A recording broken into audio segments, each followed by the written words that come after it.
Ngayon po, magtuturo tayo ng simpleng paraan para maalis ang nerbiyos, ang panic attack, ang stress, ang depression, di ba? Marami yan pumapasok, palpitasyon, lahat yan mararamdaman natin.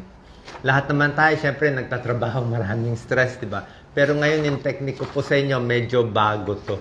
Meron tayong 22 simple techniques. Tingnan natin kung ano dito ang epektibo sa'yo. Usually, alam nyo yan, pag stress kayo, hindi lang isang bagay magpaparelax sa inyo. Maraming iba't ibang strategy. Ito medyo bagong strategy. Bago ko bigay yung tips, alam naman natin, pag stress tayo, maraming sakit pwede mangyari, di ba? Baka dyan ka na high blood, okay? High blood, sakit sa ulo, stress yan. Pimples, stress yan. Mga pigsa-pigsa. Nahuhulog ang buhok, stress din yan. Kahit mga babae, irregular mens, stress din yan. Sa lalaki, prostatitis, stress din. GERD, nangangasimsik mura, stress din yan. Natutumba-tumba, stress din yan. Yang masakit sa leeg dito, naninigas, lahat yan, stress. So, tingnan natin itong mga techniques, didiretsuhin na natin. I'm sure alam nyo naman ang stress, diba? Pinapawisan. So itong techniques, hindi lang para sa inyo, para din sa akin. Ito gagamitin natin, tingnan natin 22 tips. Number 1, ito yung tinuturo ko lagi, yung deep breathing exercise. Diba? Ito, medyo alam nyo na pag na-stress kayo, di upo lang muna kayo, tapos hinga lang malalim. Ibig sabihin, imbis na pinofocus mo yung isip mo doon sa kinakabahan mo, sa taong kaaway, sa bagay na gagawin, sa amo mo, o meron kang natatakot na mangyayari, nag-focus ka muna sa hinga. Hinga sa ilong, ang technique, ganito, hinga sa ilong, pigil, tapos ang exhale sa bibig, konting blow. Slow exhale, tapos inhale sa ilong. Pigil, tapos exhale. Lalo na kung maganda yung lugar. May secret po yan.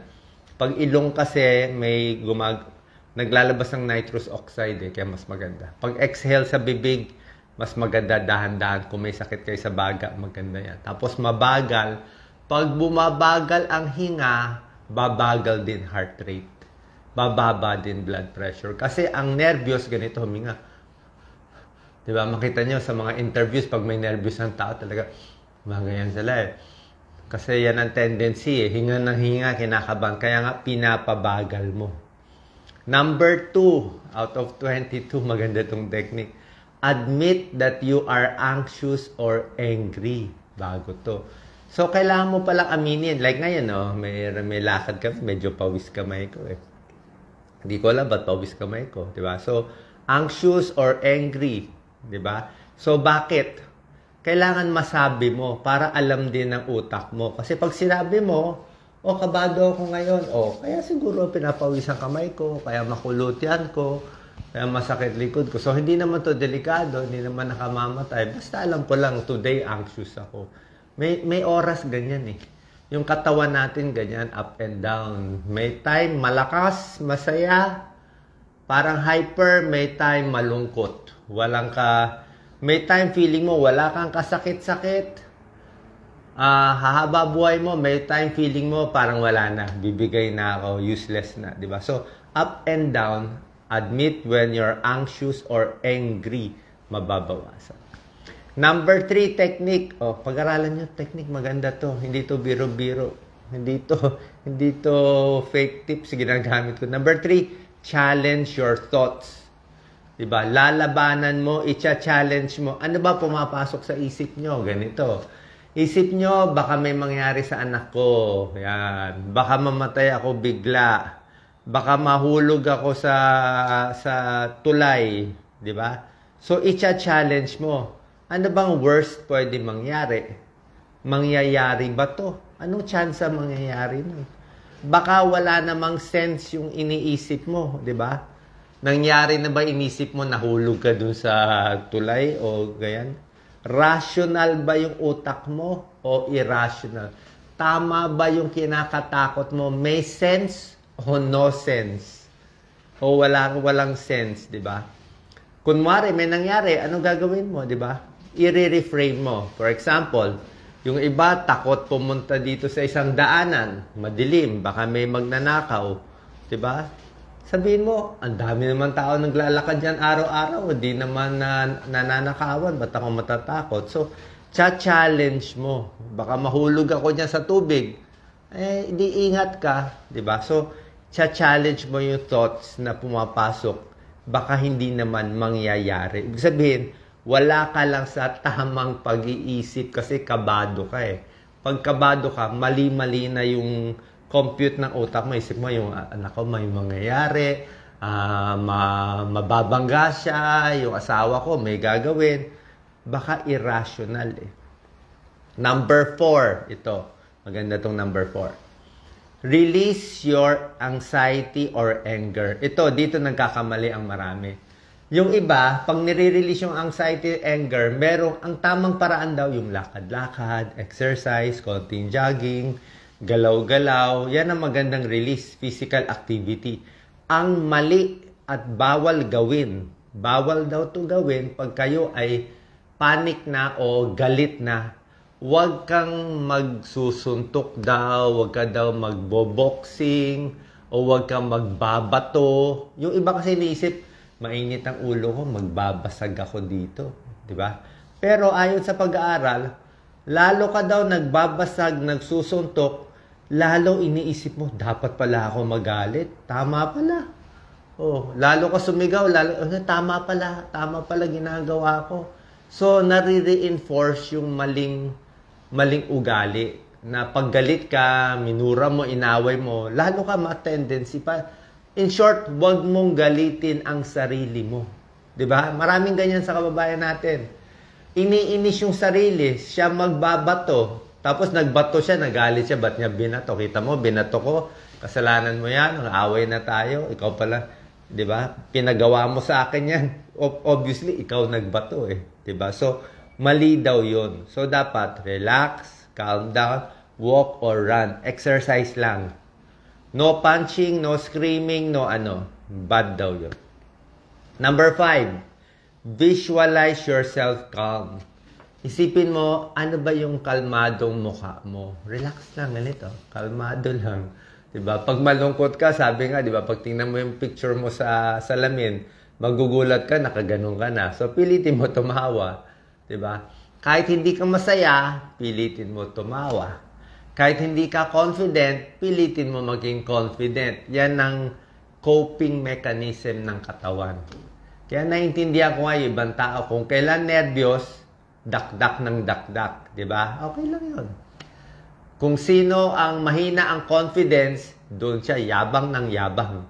Ay, pagbigyan na natin. Yun ang mechanism ng katawan eh. Gusto niya bumawi eh. Kung feeling mo maliit ka, doon niya papakita na malaki siya. So, ganun din dapat tayo. Parang artista, pagkabado sila, papakita nila, kaya nila, acting eh. Pero yung acting mo na confident ka, acting mo na masaya ka, yung katawan mo masasanay din. So, pag inisip mo kalma ka, mas kakalma. Number 6, think it through. Pag-isipan mo muna. Itong tao na kaaway mo, ano ba talaga? Mortal enemy mo na ba talaga to? Habang buhay ba tong galit ka sa kanya? O baka naman, 10 years ago, meron ka ng kaaway. Ngayon, best friend mo na. Di ba? Daming ganyan eh. Di ba? Dati kaaway mo, ngayon bati mo na. Ngayon, galit ka dito, ngayon gusto mo naman siya. Hindi, magugulo lang utak mo. Sino ba mabait? Sino salbahe? Sino BFF ngayon? Sino kaaway ngayon? Pabago-bago lang. So, ibig sabihin, kung inis ka ngayon sa taong to o sitwasyon, hayaan mo lang muna. Baka umikot din naman yan eh, na reality test. Okay? Rational thoughts. Number 7, syempre, pag stress ka sa trabaho, sa tao, change your focus. Lumabas ka sa kwarto, huwag ka muna doon sa loob. Diba? Umalis ka. Diba? Pag lumabas ka, at least nabago focus mo. Number 8, ito lagi ko ginagawa, centering object. May rosary tayo dito. Diba? Pwedeng, ewan ko, sa Pilipino, common rosary. Baong ka ng rosary, o may holding cross ka. O gusto mo, meron kang Snoopy o Charlie Brown na gusto mong cartoon. So, meron kang hahawakan. O yung bata na umiiyak, bigyan mo isang maliit na laruan. Okay? Pagkabado ka anak, hawakan mo lang to. Diba? Relax lang. So, binago mo. Pag kinakabahan ka, hawakan mo yung object. Pwedeng rosary, pwedeng cross, pwedeng whatever. Nahawakan mo, relax ka lang dun. Kasi pag nawakan mo yun, marirelax ka. Ano yan eh?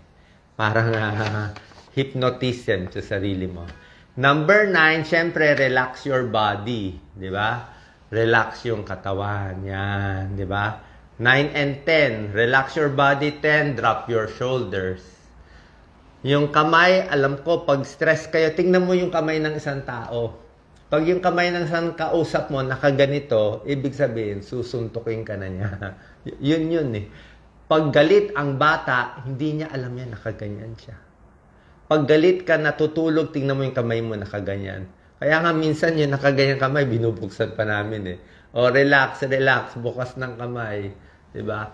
Yan ang tendency. Titigas to, titigas ang panga, titigas ang leeg. Hindi niya alam yan, tinitigas niya lahat. Kasi nga galit siya, ready siya makipag-away. So, ang gawin natin, dahil tinitigas nyo, sige, tigas nyo muna, sige, tigas mo, gusto mo magtigas, tigas mo na todo, tapos release. Tigas todo, tapos release. Diba? Yung leeg masakit, ikot-ikutin. Diba? Alug-alugin, yan, no? Yung shoulder yan, pampaluwag yan ng, tapos konting stretch, yung mga ginagawa ko. So, nire-release mo yung stress sa paa. Galaw-galaw. Yung iba nga, pinapalo-palo, ginaganon-ganon ng sarili. Okay din yan. Tapping technique. Number 11, identify pressure points. Ano masakit sa katawan? Pindot-pindutin. Diba? Baka meron kang stress point. Yung iba dito sa kamay. Yung iba dito. Yung iba dito. Yung iba dito. Pwede. Yung iba dito sa ilalim ng mata. Huwag sa mata. Dito sa ilalim ng mata. Masarap yan. Dito. Sa ilalim ng eyebrow. May secret yan eh. Masarap yan. Dito sa ilalim. Okay? Dito sa gitna. Dito sa side. Huwag lang ikot-ikutin yung buhok kasi baka malagas ang buhok. So, pag dito, huwag ganun-ganunin. Malalagas eh. So, iganyan nyo lang. Press nyo lang. Diin lang. Ha? Kasi pag tumatanda, numinipis ang buhok, mahina ang kapit, kaya nalalagas. Kaya pag ginanyan mo, malalagas siya. Okay? Number 12, maganda to, fresh air. Pumunta ka sa mahangin, sa magandang bundok, sa mapuno. Doon marirelax ka. Okay? Umalis ka sa kwarto mo. Kwarto mo, mainit, masangsang, magulo, walang oxygen, mainit yung kwarto mo, iinit ulo mo, ma-stress ka. Pumunta ka sa mahangin. Tumingin sa malayo. Diba? Kung wala ka talaga makitang malayo, tumingin ka na lang ng picture, imagine mo na doon ka. Fresh air. Ang masikip na kwarto, masikip, di ba? Masikip na elevator, claustrophobic eh. Dapat maluwag, ma-relax. Meron nagpapanik, di ba? Pag masikip ang lugar. Number 13, baka gutom ka. Pwede ka minom ng tubig, pamparelax. Siguro konting kain lang konti. Huwag naman masyadong malaking pagkain. Yung iba, dark chocolate. Pero siguro saging na lang. Saging, pamparelax. Tapos kain konti, baka ginugutom ka. Baka hypoglycemia ka lang. Number 14, sabi nila, chewing gum. Chewing gum, minsan nakaka-acidic. Pero nasa sa inyo. Pwede kayong mag-chewing gum. Actually, may konting pag-aaral ang chewing gum daw. Pampasaya, bawas nervyos, tsaka nakakagana daw ng utak. Yung pag-chew mo daw, may pag-aaral, mas gumagana yung utak. Nasa sa inyo. Okay? Ako hindi ako masyado hot sa chewing gum. Pero baka okay sa inyo. Number 15, makinig sa music. Yan ang gusto ko talaga. Ako mas gusto ko lumang music. Mga 80s, 90s. Hindi ko alam. Basta yung lumang panahon, siguro pagdating ng edad ko, yung lumang panahon, nakaka-relax. Yung lumang picture 100 years ago, 50 years ago, maganda tingnan. Old Manila, old Philippines, 'di ba? Parang relaxing eh, 'di ba? Eh sila nga nabuhay sila 100 years ago, 'di ba? Parang nare-relax ako pag luma. Yan ang tinuturo sa akin ni Doc Lisa pag na-stress ako. O isipin mo, nung pumunta tayo 25 years ago sa Amerika, nung nag-aaral ka pa, yung mga ganyan ba? Ano ginawa mo? Ano yung daanan? Ang sarap isipin, di ba? Kasi, imbis na iniisip mo, galit ka, mainit ulo mo, may nararamdaman ka, baka mamatay ka na, yan iniisip mo. Inisip mo yung dati, di ba? Mas relaxing, di ba? So, ibahin mo yung isip mo. Tapos, listen to music din. Pamparelax. Number 16, ito. Baka pwede sa inyo. Dance it out. Sa akin, dito pwede. Hindi ako marunong sumayaw eh.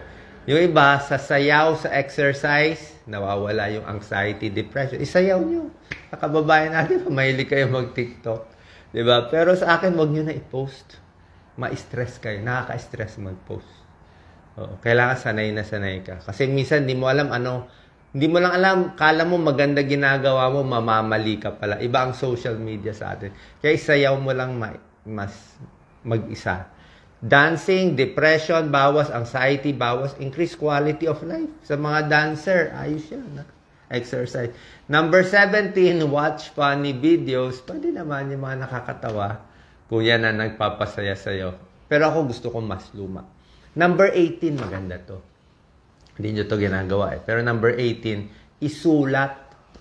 Huwag mo i-post. Isulat mo lang sa papel. Sulat mo ano yung parang diary. Malaking bagay diary. Ilagay mo doon ano yung kinainis mo, ano ang positive, negative sa buhay ko. Ito positive ngayon nangyayari. Ito negative mo na. Siyempre, stress ka, negative. May problema dito, may sakit si nanay, may nararamdaman ako, nalugi sa negosyo, yan. Tapos positive, okay pa kami ng mag-asawa, okay pa ng mga anak ko, ma-supportive sila. So tingnan mo yung negative and positive na isulat mo, tapos magdasal ka konti, sabi mo, Lord, tulungan mo ako, gagawin ko yung maayos. So at least pag naisulat mo, nailabas mo. Yan lang ang technique ng yan ang isang technique ng psychiatrist at psychologist. Kaya tayo nagbabayad ng libo-libo sa psychiatrist at psychologist para mailabas yung sama ng loob. Parang may nana. Pag may nana na malaki, anong gagawin? Tanggalin yung nana. Diba? Kung may nana sa utak, puro negative thoughts, kailangan malabas yung nana. So yan, pag sinulat mo, malalabas mo. Okay? Pwede mo sabihin sa isang tao, pero saan ka makakahanap ng kaibigan na hindi marites, hindi madaldal? Ay baka pag kinuwento mo yung sama ng loob mo dun sa kaibigan mo, i-chismis yan, lalo pa kayo nag-away. Diba? Isulat mo na lang. Kasi mahirap umasa sa tao, mga chismoso, delikado. Mapapalaki lang yung away. Sulat mo na lang. Diba? Number 19, stress ball. Tennis ball, stress ball. Maganda rin man, stress ball. Kaya may stress ball. O stress toy, pwede rin. Number 20, subukan nyo to. Aromatherapy. Merong mga oil na, minsan coconut oil lang. Yung may amoy. Diba? Smell kasi, ang amoy, nagtitrigger ng emotion. Ulitin ko. Ang special na amoy nakaka-trigger ng emotion. Meron kami sa connected yan emotion and smell sa utak natin. Magkadikit yan eh. So, pag may naamoy ka na maganda, o like nanay ko dati, laging may white flower. Di ba? O meron mga tiger balm, yung mga kung ano. O Vicks Vaporub. Di ba? O Vicks, whatever. Kung ano man yung amoy na nagtitrigger sa inang alaala, okay lang yun. Di ba? Kung ano man yung nagtitrigger. So, maglagay ka ng pang-trigger. Actually, ang amoy din ng prutas, maganda. Mansanas, amuyin mo mansanas, nakaka-relax ang mansanas. Kung gusto mo magising, amuyin mo orange o lemon. Pampagising yun. Iba yung amoy. Pero yung amoy ng mansanas, nakaka-relax. Smell an apple. Try nyo. Kaya may apple scent eh. So, try nyo smell, try nyo sound, lahat ng technique. Number 20 yan, aromatherapy. Number 21, out of 22, social support. Ako, ito si Doc Lisa, magaling to mag-psychiatrist eh, hindi ko na kailangan bayaran. Actually, kailangan gumawa ng video si Doc Lisa. Si Doc Lisa, sasabihin lang niya, kwento mo, ano ba iniisip mo ngayon? Ano ba nabasa mo ngayon? Yan ang style ni Doc Lisa. Ano ba nabasa mo ngayon? Ano na-trigger sa'yo kaya ka na-stress? Di ba? Sabi mo, wala namang connection. May nabasa lang ako sa classmate ko, ganito ginawa. Yun, nainggit ka doon. Kaya ka nainis na. May nakita ka. Ano inisip mo? Ano panaginip mo? Ano nabasa mo? Yun ang nag-trigger. Kala mo hindi yun ang cause, pero yun pala. Yun pala. Kasi minsan di tayo umaamin eh. Aamin ka ba na nainggit ka? Aamin ka ba na galit ka? Aamin ka ba na gusto mo may masamang mangyari sa ibang tao? Diba? Alam mo kasi masama eh, pero minsan yun na pumapasok. So, maganda na ilalabas. Social support. Number 2, 22, last, very effective to Gamit to ng anak ko. Spend time with a pet. Oo, aso, pusa, nakaka-relax. Depende nga. Sabi ko nga, itong 22 techniques, yung iba, i-pet lang nila yung mga aso kasi, lalo na yung aso at pusa. Talagang unconditional love eh. Hindi ka aawayin, hindi ka chichismisan, loyal sa'yo, hindi ka tulad ng tao, pabago-bago, hindi ka iiwan, walang break up sa aso at pusa. Kung ano man ang pet nyo. Okay? So, yan ang 22 techniques. Sinitingnan ko nga, meron pa ba tayo other techniques? Siyempre, okay, yan ang self-help natin. Kung talagang hirap na hirap, hindi maayos, pupunta sa psychologist, psychiatrist. May tableta na pamparelax. Merong mga Valium, diazepam, bromazepam, ano pa ba, alprazolam, may mga pampatulog, di ba? Okay naman yan kung talagang sobra-sobra ka na stress. May antidepressant. Yung sobra-sobra stress na umiiyak na, ayaw na magtrabaho, hirap na, pwede naman sila mag-psychiatrist. Hindi ko naman sinasabi kasi yung sobra lungkot, may kulang na chemical na sila sa utak. Yung serotonin nila bumabagsak. Hindi nila kasalanan yon yung mga may depression. Bumabagsak yung serotonin sa sobrang stress, kailangan nila ng antidepressant, pamparelax, mga bromazepam, mas gusto ko yan, Lexotan, tsaka antidepressant. So usually 6 months to 1 year ang inom niyan. Minsan kailangan yan. Okay? Minsan kailangan. Tulad nga na sinabi ko sa inyo, tinuturo ko sa inyo the best of both worlds. Yung pinakamagandang natural remedy, binigay ko na nga natural remedy sa stress, anxiety, depression, panic, palpitation, high blood sa stress. Pero pag hindi makukuha, malaking tulong din yung gamot. Yung gamot, pag di na talaga kaya, di nyo na ma-manage yung anak ninyo o may problema, dalhin nyo sa psychiatrist. Anong ginagawa nitong gamot? Cardiologist ako, internist ako, diba? So, may tao talaga, pag bagsak na yung level, kahit anong usap mo, hindi na. Kahit anong alug mo, kahit sampal-sampalin mo pa, hindi na makukuha hindi na pumapasok yung sinasabi mo. So, kailangan nila ng gamot. Ang ginagawa ng gamot, ganito yan pinapakalma niya yung mga nerves, yung mga ugat. Parang pinapakalm nila. So, pag nag-iisip ka ng 4 na bagay na magulo, 2 na lang, mababawasan. Parang sinusuppress ka, di ba? Kinakalma ka. Kaya, imbis na magwala sila, maggalit, hindi na sila, nakaupo na lang sila. Parang sila, na days o na relax sila. So, yun ang ginagawa ng gamot. Pero, kahit naka-antidepressant kayo pa rin dapat unti-unti maglalabas sa sarili nyo para at least pag wala ka ng gamot, kaya mo na mabuhay laban ng stress, anxiety, depression, di ba pa? Okay? Maganda ba itong techniques natin? Saan ba nakatulong? Try nyo, isa-isa dito. Baka meron kayong sariling technique. Pero sa akin, very effective to. Salamat po. God bless po. Share po natin. Thank you. Okay. God bless po.